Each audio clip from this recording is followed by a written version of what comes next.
Abdulla Alish, qoz bilan oqqush.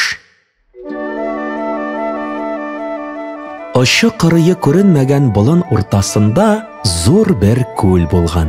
Tiralari onun yeşil qiyaqlar, shavlab turgan qamishlar bilan qoplangan bo'lgan. Bu ko'l bo'yina kishi oyog'i bir de basmagan. Ol tiralarda ovchilarning miltiqlari da shortlamagan.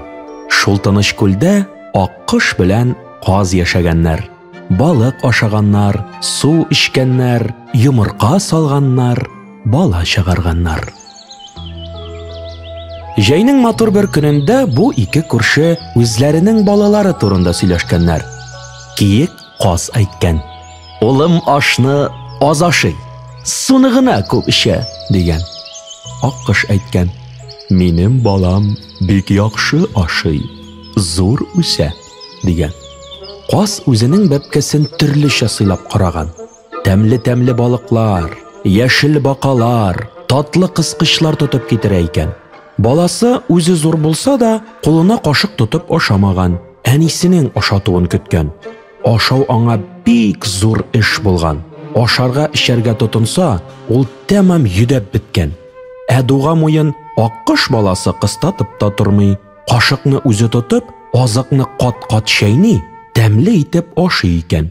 Vaqtında yuqluy, vaqtında havoga shiga, o'yni, shunga ko'ra olma kabi qizarib motor bo'lib o'sa ekan. Kunlardan bir kunni kiyik qoz bilan oqqushning balalari anilarına kelganlarda, "Ani, bizga velosiped olayqchi" deb o'tinganlar. "Yaray, barsak barayq, olsak olayq" deganlar anilari. Onların ertkenler de velosiped satılatırgan magazinga ketkenler. Onda barıp kirgenler de anileri "İptaşlar, bizning suyukli ullarımızga velosiped bersagizchi" deganlar. Shunda sotuvchilar yugurishib kelganlar de "Rahim etigiz" deb kumush tusli yaltirab turgan iki tegermeşe aylanib turgan velosipedlar getirib berganlar. Shunda oqqushning o'lina "Tilaganingni soylab ol, aqllım" deganlar.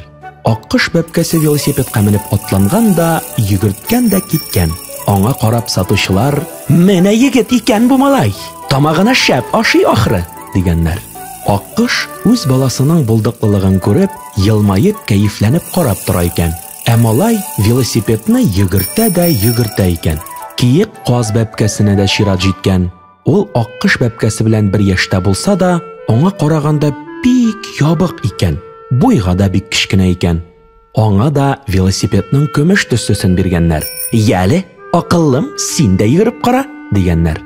Qoz bepkasi bir otlanib qaragan, buldira olmagan. Ikkinchi otlanirga o'ylagan, yig'la yozgan, uchinchi topqir otlanirga tilagan ekan, yig'ilib qo'q ketgan. Aylantirmagach velosiped da ketmagan. Magazinda ishlovchi obilar shundoq yugurib kelib jetganlar. Kiyik qoz bepkasine mana shushu so'zlarni aytganlar. "Sen aqllım, oshni oz ashiysan, vaqtida yiqlamaysan, o'ynamaysan oxiri. Shunga ko'ra sen yobiq, bo'yingda kichkina. Shunga ko'ra velosipedga oyog'ingda jetmay. Hozirga uyingga qaytib tur. Zo'r o'sgach kelarsan" deganlar ham velosipedni da olib ketganlar. Qoz bepkasi bek ko'ngilsizlanib qaytib ketgan. Oqqush bepkasi velosipedina o'tirib jildirgan. Hozir endi velosipedga oyog'im jetsin deb qoz bepkasi oziqni da ko'p oshiy, vaqtida yo'qlida, sof havoda o'ynida ekan.